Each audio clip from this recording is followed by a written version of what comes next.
Bonjour à tous, bienvenue dans ce nouveau numéro de Dimanche en politique, émission spéciale cette semaine avec un débat sur l'élection présidentielle. Un débat avec les représentants des 5 principaux candidats.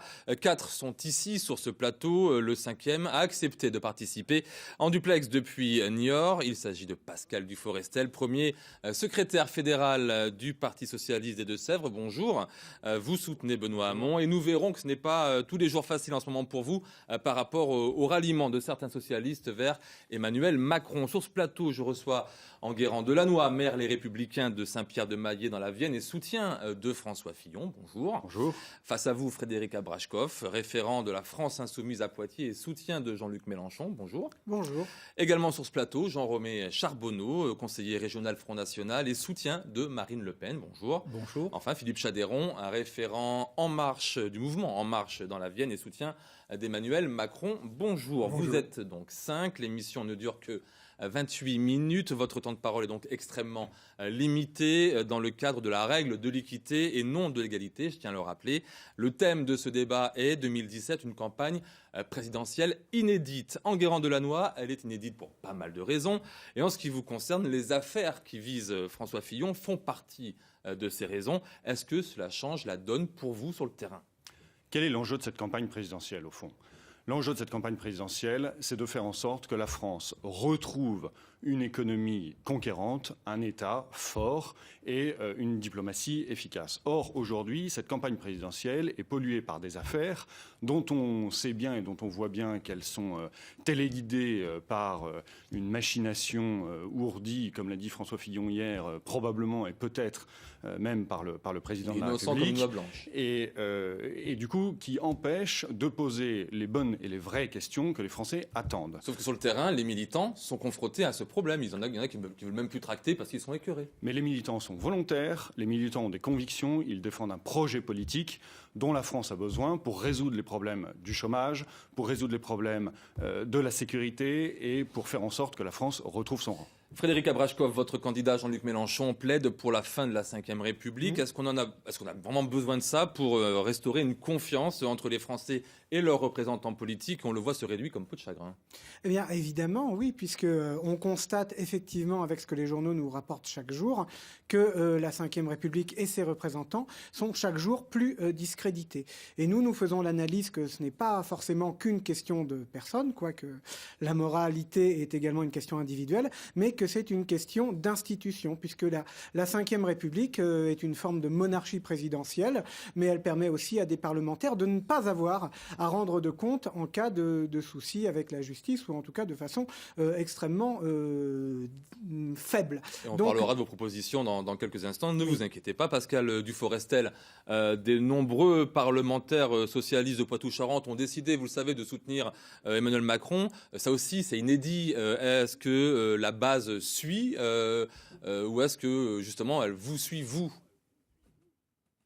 La base est troublée, bien entendu. En même temps, je rejoins un précédent intervenant pour dire qu'il y a un problème de système et qu'en l'occurrence, vous voyez, je reviens juste de Grèce et pendant une semaine, j'étais sur un rassemblement international et j'ose pas vous dire l'image qu'on est en train de donner de la France, qui avait une image forte en matière de démocratie. Et là, on voit bien qu'on est dans la fin d'un système qui doit à tout prix permettre de passer à autre chose. Et c'est bien l'objet, en effet, d'une 6e République que d'incarner un autre rapport aux politiques en général et au président de la République en particulier. Philippe Chadéron, le leitmotiv d'Emmanuel Macron, ni de droite, ni de gauche, semble prendre aujourd'hui dans l'opinion. Mais est-ce que ça ne va pas se heurter finalement à la réalité du terrain à un moment donné? Je pense bien sûr aux législatives, par exemple. Alors, écoutez, encore une fois, on l'a redit et on le redit aujourd'hui, on va avoir 50% de candidats nouveaux, marquant un véritable renouvellement. Vous tenez aux 50%, vous êtes sûr? Absolument. Et Emmanuel Macron l'a redit hier, on aura ici, et ça sera vrai également en Poitou-Charentes, on aura ici dans la Vienne, il y a 4 circonscriptions, vous aurez 2 visages nouveaux dans ce département. Et je pense que dans les départements de Charente-Maritime, de Charente et de Deux-Sèvres, ça sera strictement la même règle qui sera appliquée. Jean-Romé Charbonneau, vous avez longtemps milité pour Jean-Marie Le Pen. Aujourd'hui, il semble que sa fille ait réussi l'entreprise de dédiabolisation qu'elle souhaitait. Finalement, le FN, un parti comme les autres, affaire comprise? Moi, je suis un peu le seul sur ce plateau à être très satisfait de ma position politique, de la position de Marine Le Pen, puisqu'elle fait la course en tête depuis un certain nombre de semaines, Et on va en parler de tout à l'heure. mois, avec un succès sans précédent et avec de grandes chances d'arriver, bien évidemment, au premier tour. Et les analystes politiques un peu sérieux pensent qu'elle peut arriver, elle peut arriver au deuxième tour et devenir présidente de la République. Les affaires, ça fait partie de la normalité d'un parti. Les affaires au Front National, ce ne sont pas exactement celles qui ont lieu en cours chez certains. Les affaires au Front National, c'est uniquement une instrumentalisation du calendrier judiciaire. Marine Le Pen avait demandé à être entendue il y a 15 mois et comme par hasard, c'est 3 semaines avant les élections. Mais elle a bien fait de ne pas répondre et de ne pas accréditer des thèses qui sont tout à fait inexactes et qui n'intéressent personne. Savoir si un attaché parlementaire travaille à Strasbourg ou à Nanterre, ça n'a aucun intérêt. Alors, je vais vous poser à chacun cette question, et puis après, vous pourrez également, si vous voulez, puisque c'est un débat, débattre entre vous, sur la mesure phare, selon vous, de votre candidat, Enguerrand Delannoy. La mesure phare de François Fillon, c'est laquelle et en quoi elle est importante ? Moi, je pense que l'enjeu essentiel, c'est de débureaucratiser la France. Pour deux En raisons. enlevant 500 000 fonctionnaires. En enlevant effectivement 500 000 fonctionnaires, en ne remplaçant pas ceux qui partent en retraite. Il y a 1 million de fonctionnaires qui partent en retraite dans les 5 ans qui viennent. Vous n'en remplacez pas un sur deux, ça fait 500 000 effectivement. Parce qu'il y a 2 éléments de contexte. Le premier, la situation dramatique de nos finances publiques qui font que la plupart des responsables politiques aujourd'hui sont confrontés à l'impuissance publique parce qu'ils ne peuvent pas budgétairement mettre en place les politiques qu'ils souhaitent. On ne peut pas recruter de gendarmes, on ne peut pas recruter de militaires parce qu'on n'en a pas les moyens. Bon, c'est un premier élément. Et le deuxième élément, c'est qu'il faut impérativement débureaucratiser la France pour la libérer de toutes ces normes qui accablent tous les secteurs professionnels, que ce soit les agriculteurs, les chefs d'entreprise, les artisans, les Des normes commerçants. généralement européennes qui ne pourra pas comme ça changer du jour au lendemain puisqu'il faut... Non, comme vous le savez, la plupart du temps, l'administration française en rajoute une couche. Et du coup, alors que les directives européennes sont les mêmes pour toutes les capitales européennes, il est invraisemblable qu'on se retrouve en fait concurrencé par les Allemands, par exemple en matière agricole, parce que eux, quand ils transcrivent les directives, se mettent au taquet de la souplesse. Nous, on se met au taquet de la contrainte à cause de l'administration.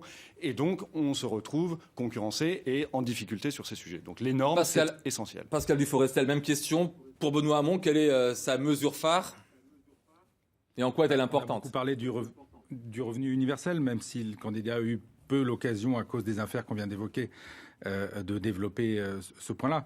Mais plus globalement, c'est un projet de société qui part du principe qu'on ne peut plus tout attendre de la croissance. Voilà. Et qu'à partir de là, il faut trouver d'autres modes d'organisation afin d'assurer un développement écologique, un développement social et économique de notre société. Voilà. Et décliné de là, il y a également une approche institutionnelle, comme on l'a évoqué précédemment, qui vise à refondre complètement le rapport des citoyens à la politique. On voit qu'on est au bout d'un cycle qu'il faut vite arrêter, car on est dans une période de danger dans la décrédibilité de la politique vis-à-vis de l'opinion et vis-à-vis de nos concitoyens. Et donc, il faut engager un autre mode de rapport où le citoyen est acteur. Pour ça, différentes mesures permettent aux citoyens de ne pas attendre une échéance électorale pour donner son avis, mais de pouvoir à un moment donné intervenir dans la vie de la société. Et ça me paraît fondamental si on veut ressouder. Jean-Romain Charbonneau, la mesure phare du programme de Marine Le Pen ? Eh bien, c'est de faire l'inverse de ce qui a été fait sous le dernier quinquennat de M. Hollande. C'est de faire également l'inverse de ce qui a été fait... la mesure phare, s'il vous plaît.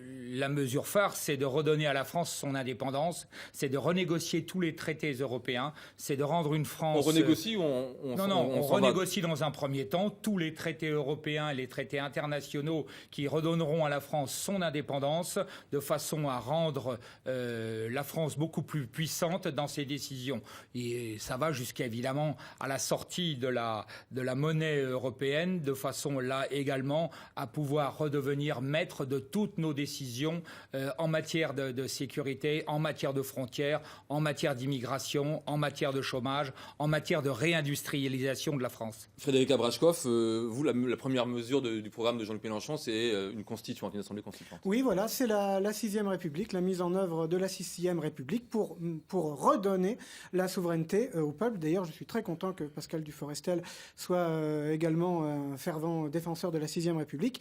Et je l'invite à nous rejoindre dans la France insoumise parce que je pense que ce sera peut-être un peu plus facile à mettre en œuvre avec nous, puisque c'est une idée que nous avons depuis le premier jour, qu'avec le Parti socialiste où visiblement c'est un peu le bazar. On termine le tour de table avec vous, Philippe Chadéron, la première mesure phare du programme d'Emmanuel Macron.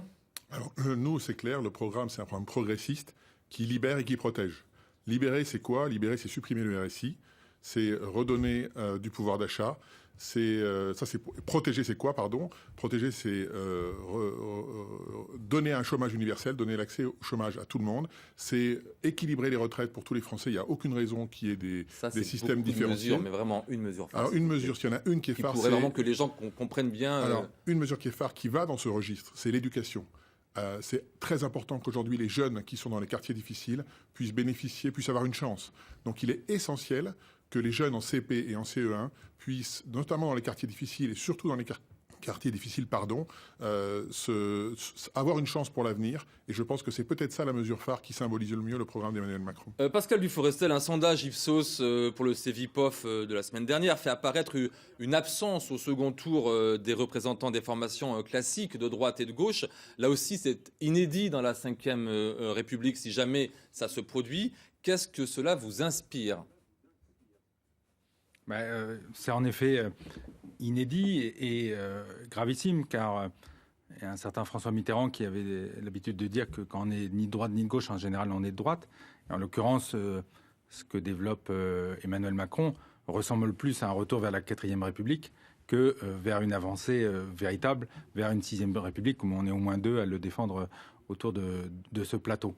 Donc je crois que, et pour en faire l'expérience au niveau local à Niort, la logique du ni droite ni gauche, ça ne fonctionne pas. Voilà, il y a des points de clivage qui sont légitimes entre la gauche et la droite. Et simplement dire que demain, il y aura un autre clivage entre des progressistes et des conservateurs, ou quelle que soit la manière dont on les appelle, ne suffit pas à donner des points d'ancrage dans différentes politiques publiques, que ce soit au niveau national ou au niveau local. Enguerrand Delannoy, est-ce que vous êtes d'accord avec l'analyse de Pascal Duforestel ?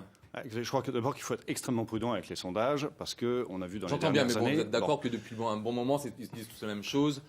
Aujourd'hui, on verra bien dans 30 jours s'il en est, mais là, aujourd'hui, à peu près, c'est la photographie de tous les sondages, en tout cas, c'est tout ce qu'ils disent. On ne sait absolument pas ce qu'il en sera dans un mois. C'est ce que je viens de vous dire, mais là, campagne électorale, c'est inédit. Malgré tout, ça ne prudent. s'est jamais passé auparavant, à 30 jours de l'élection présidentielle, de telles positions, à la fois des deux partis principaux, on va dire, de la 5e République. Bien entendu, mais si je me pose sur le clivage que vous évoquez, en réalité, là, ce que je vois, c'est que François Fillon est le seul candidat de la droite et du centre, et il fait face à 4 candidats de gauche, 4 gauches différentes.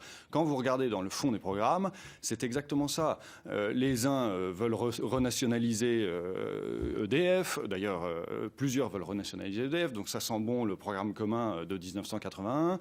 Les autres évoquent une 6e République. Je ne suis pas certain que ce soit la priorité des Français qui sont confrontés aux problèmes de chômage, aux problèmes de sécurité. Et donc, le vrai sujet, c'est d'avoir un projet qui permette l'alternance face aux 5 ans de socialisme et de politique de gauche qui ont mis la France dans l'état dans lequel elle est aujourd'hui. Il faut absolument un sursaut, un redressement national.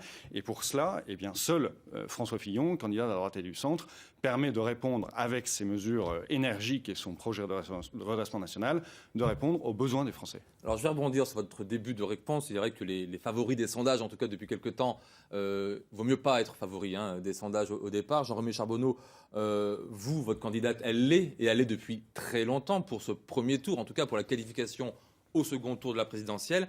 Est-ce que ça vous inquiète finalement, cette position d'archi-favorite, parce qu'on ne peut que faire moins bien finalement, peut-être, non ? Je trouve ça très bien qu'elle soit en tête des sondages, qu'elle soit... Cela dit, vous devriez... On se souvient qu'à une époque, les sondages, c'était pas vos amis. Tout à fait. Non, puis c'est toujours pas nos amis. Nous, on a une autre échelle. On le voit bien par rapport à nos ralliements quotidiens. On voit bien ce que disent nos compatriotes. Et je voudrais attirer votre attention, à vous journalistes, surtout sur des sondages qui ont été truqués, notamment au moment de la campagne électorale des États-Unis, où Madame Clinton n'a pas été élue présidente des États-Unis et où on avait dit que le Brexit ne passerait pas en Angleterre. Ce sont deux choses. Donc nos compatriotes ne veulent pas qu'on les prenne pour des idiots. Ils en ont assez de 10 ans de quinquennats successifs où ils ont été trompés, où rien n'a été fait en leur faveur. Donc, et aujourd'hui, Marine Le Pen, elle propose des mesures, si vous voulez, qui semblent agréer les Français puisqu'ils se tournent en tête vers elle dans les sondages. Je reprends ce que disait un de mes collègues tout à l'heure. Ce qui inquiète nos compatriotes et ce qui favorise l'électorat Front National, c'est que chez nous, il n'est pas question de parler toujours d'assistance, de chômage, comme l'a dit tout à l'heure le responsable de M. Macron. Nous, ce qu'on veut, c'est le plein emploi. Redonner le plein emploi à tous les Français. Et il y a moyen de le faire dans tous les secteurs, à condition de reprendre la maîtrise de toutes nos politiques. Philippe Chadéron, même question. On sait que pour Emmanuel Macron, en plus, les intentions de vote sont les plus volatiles. C'est chez lui que c'est le moins sûr. Et parfois, je disais que Marine Le Pen était en tête des sondages. Parfois, elle est rattrapée par votre candidat. Il reste encore un mois de campagne. Est-ce qu'Emmanuel Macron peut s'écrouler ? Écoutez, avant de répondre à cette question, si vous m'autorisez, je voudrais revenir sur ce qui vient d'être dit, parce que c'est quand même très grave. Mais je vous en prie. Expliquer aux Français qu'en fermant nos frontières, on va créer des emplois et on va aller vers le plein emploi, c'est proprement scandaleux. Juste un exemple. On a dans cette région, à Châtellerault, à La Rochelle, à Angoulême, notamment, des entreprises qui exportent. Mécafi, Léa Nature, les fonderies du Poitou, etc. Ces gens-là, ils vont faire quoi demain si on ferme les frontières françaises ? Est-ce que vous croyez, monsieur, qu'ils vont vraiment pouvoir exporter leurs produits ? Et combien de chômage ça va créer dans la région et partout en France ? Alors soyons un peu sérieux, s'il vous plaît. Tout à fait, mais il n'a jamais été question pour nous de fermer les frontières. Il a été question de rétablir des droits de douane, de rétablir un protectionnisme et surtout un patriotisme intelligent et de taxer ce qui viendra de l'extérieur. Nous avons, au contraire, nous sommes très fiers que nos entreprises françaises exportent, mais elles n'en ont pas forcément les moyens, ni par la monnaie qui est beaucoup trop chère, ni par les droits de douane qui n'existent pas et nos entreprises se trouvent en concurrence déloyale par rapport à tous les pays d'Europe. Et vous n'avez pas donc sur la question, est-ce qu'en un mois il peut s'écrouler Emmanuel Macron ? Écoutez, pour l'instant, la progression est linéaire et on est parti de zéro et on est tout neuf. Donc je vois pas bien pourquoi cette progression s'écroulerait. Frédéric Abrashkov, votre candidat, Jean-Luc Mélenchon, est-ce qu'il peut créer la surprise comme le pensent de plus en plus ses supporters ? Oui, je pense qu'il peut la créer. En tout cas, nous l'espérons. Faut bien dire que nous ne nous fions pas. Aucun jeu de mots. Nous ne nous fions pas aux sondages et que même s'il y a actuellement quelque chose qui ressemble à du frémissement, nous restons très très prudents. Mais nous avons confiance en notre projet qui s'appelle l'Avenir en commun, en notre force militante, puisqu'on est quelque chose comme 320 000 soutiens actifs actuellement à la 6e République et au projet de Jean-Luc Mélenchon. Et nous travaillons à convaincre et nous pensons que oui, nous pouvons encore créer la surprise et nous espérons. Pascal Duforestel, est-ce que l'Europe, finalement, n'est pas, on va dire, le socle commun de toutes les différences, de toutes les divergences, de tous les espoirs et les déceptions de cette campagne de la présidentielle ? Écoutez, le représentant du Front National, je n'ai pas le sentiment qu'on ait une vision commune de l'Europe. Et on a vu au cours des débats des divergences entre la manière dont doit s'organiser une Europe plus juste et plus forte, plutôt que de détricoter les acquis de décennies. Mais est-ce qu'un candidat, finalement, n'est pas pieds et mains liés par rapport aux traités européens ? Quand on est en campagne électorale, forcément, au niveau national, on a envie de promettre plein de choses. Mais est-ce que ce n'est pas le problème, justement, aujourd'hui, de l'Europe qui peut empêcher, en tout cas, pour pas mal de candidats, c'est le problème.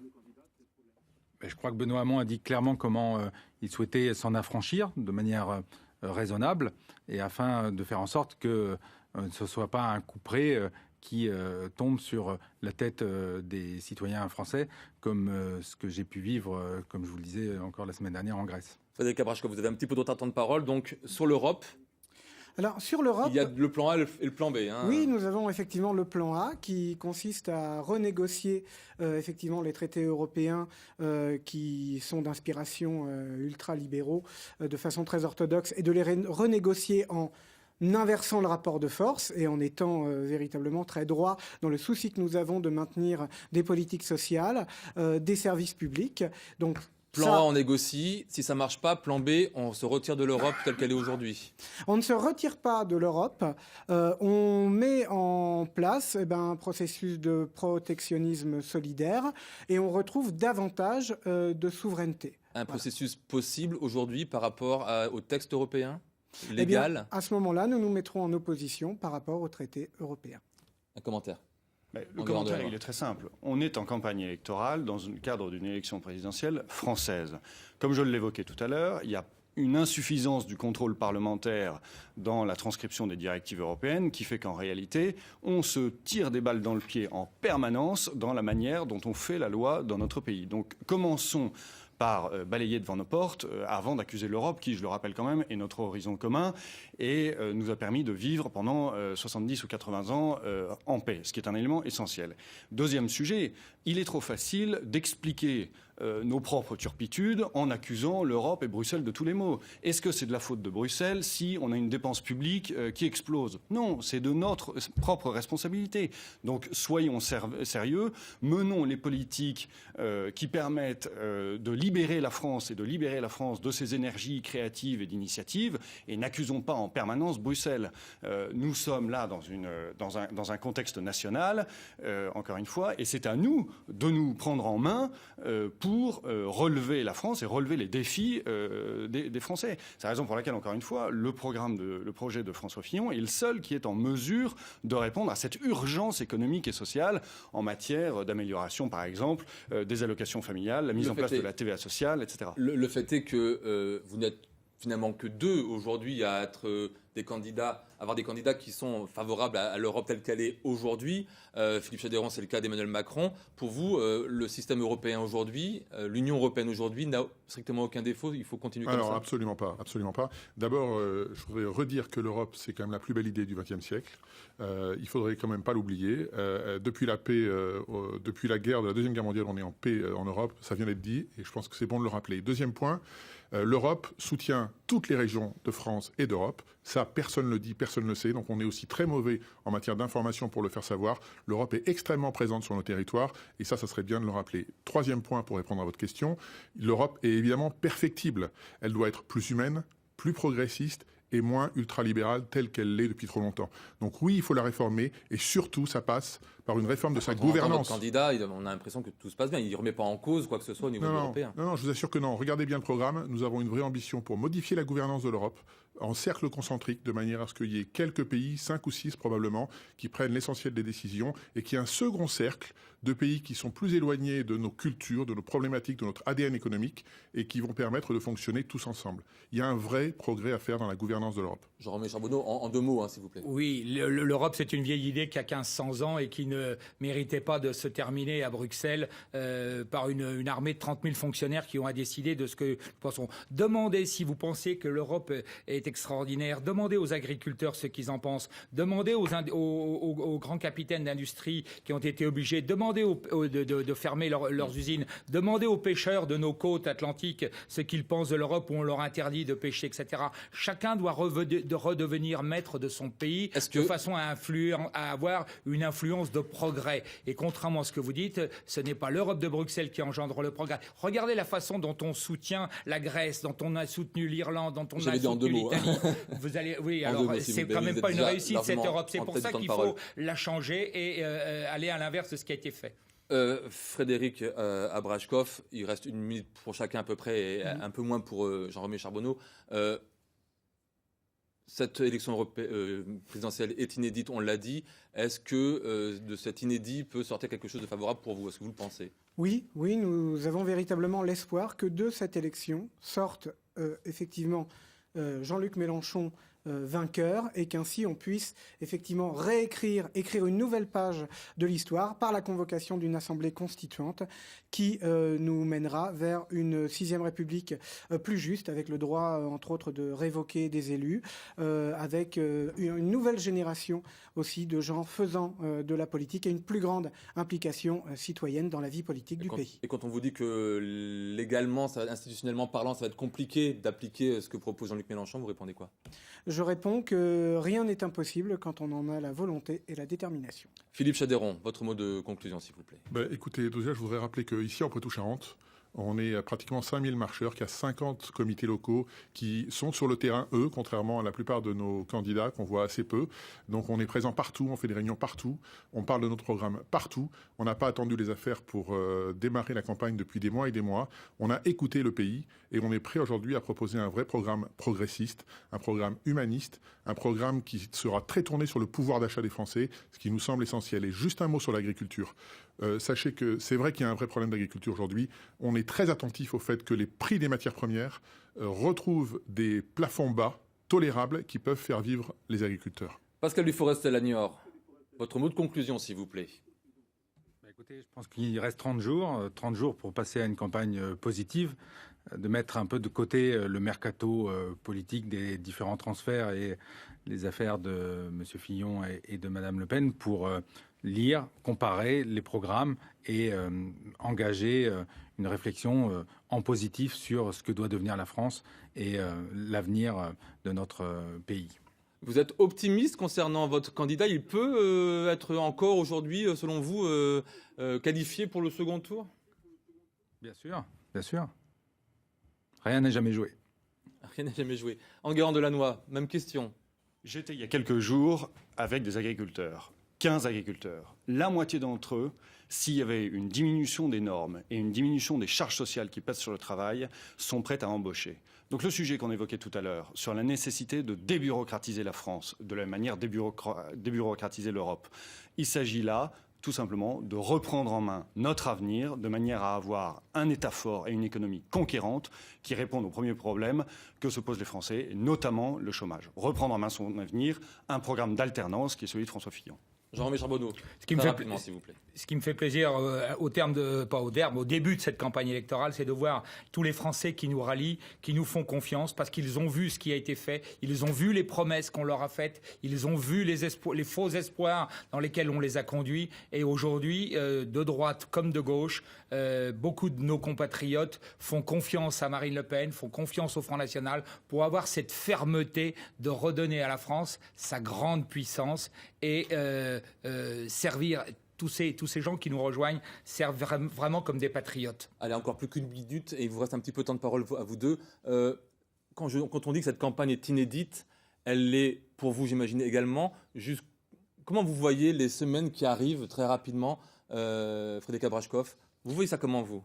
Eh bien, ça va être très, très volontaire, très, très actif. On va être sur les marchés, on va parler aux gens, on va convaincre, toujours convaincre. On reste à la disposition aussi des gens à travers les groupes d'insoumis qui essaiment. Il y en a pas mal dans le 86. Si les gens veulent se renseigner, veulent avoir des informations, nous sommes là. Et nous ferons tout pour que ce véritable vecteur d'espoir qu'est la 6e République arrive à se concrétiser. Philippe Chédevran, vous avez droit à 30 secondes. 30 secondes. Mais écoutez, j'aime pas beaucoup commander les sondages. Je trouve que ça n'a pas grand sens, mais vous ne m'avez pas proposé de le faire tout à l'heure. Alors je vais le faire pour un sondage qui est paru le 7 mars de l'IFOP, qui est un sondage régional. Il se trouve que Poitou-Charentes est la région qui va le plus, aujourd'hui, dans la photographie actuelle, voter pour Emmanuel Macron à 29%. On l'a vu sur les graphiques, effectivement. Non, mais dans la région Poitou-Charentes, oui, c'est ça. Et donc j'y vois un signe que le travail qu'on fait sur le terrain depuis 6 mois est très porteur. Merci beaucoup. Sachez que 6 autres candidats se présentent à l'élection présidentielle. François Asselineau pour l'Union populaire républicaine, Nathalie Arthaud pour Lutte ouvrière, Jean Lassalle, Nicolas Dupont-Aignan pour Debout la France, Philippe Poutou pour le nouveau parti anticapitaliste et Jacques Cheminade pour Solidarité et Progrès. C'est la fin de cette émission. Merci, messieurs, d'avoir accepté notre invitation et d'avoir accepté les règles du jeu. Merci particulièrement à Pascal Duforestel, d'avoir pallié au dernier moment l'absence d'un de ses camarades. Pour voir ou revoir ce numéro de Dimanche en politique, sachez qu'il est déjà disponible sur notre site internet dans l'onglet émissions. La semaine prochaine, émission spéciale Club de la